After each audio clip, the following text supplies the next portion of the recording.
Zee 24 तास एक पाऊल पुढे। खवा आणि तुपाची काय अवस्था झाली आहे हे तुम्ही ब्रेक पूर्वी पाहिलं।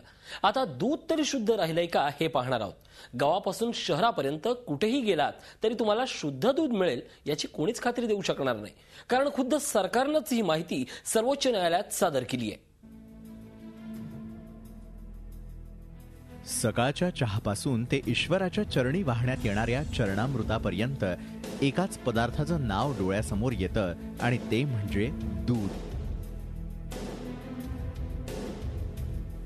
पण जेव्हा पांढरशुभ्र दिसणाऱ्या दुधाची काळी बाजू उघड होते तेव्हा दूध विष तर बनत चाललेलं नाही ना, अशी शंका आल्याशिवाय राहत नाही।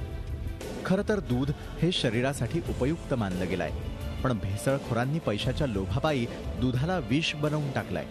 आपण या भेसळयुक्त दुधापासून दूर आहोत असा जर तुमचा समज असेल तर तो तुमचा गैरसमज आहे। शहरापासून खेड्यापर्यंत भेसळखोर पसरलेले आहेत। भंडारा जिल्ह्यातील साकोलीत असाच भेसळयुक्त दुधाचा साठा नुकताच नष्ट करण्यात आलाय। साकोलीतील जनता डेअरीमध्ये दुधाच्या नावाखाली जनतेच्या डोळ्यात अक्षरशः धूळ टाकण्याचा प्रयत्न अनेक दिवसांपासून केला जात होता।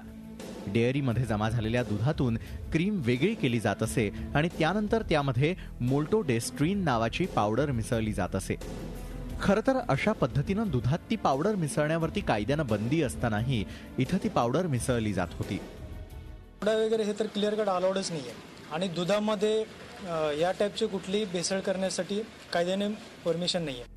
ही डेअरी प्रकाश भुरे यांच्या मालकीची असून त्यांच्या डेअरीतून केवळ भेसळयुक्त दूध जप्त करण्यात आलेलं आहे असं नाही, तर भेसळयुक्त दही आणि तूपही अन्न व औषध विभागानं जप्त केलाय। या कारवाईत 205 किलो भेसळयुक्त तूप जप्त करण्यात आलंय। जनता डेअरीमध्ये खव्याची विक्री केली जात होती, त्यामध्ये मक्याचं पीठ आणि सोड्याची भेसळ करण्यात आल्याचं अन्न व औषध विभागाचे अधिकारी सांगतायत। व्हाईट पावडर म्हणजे त्याला आपण ॲडल्टरंट असं म्हणू।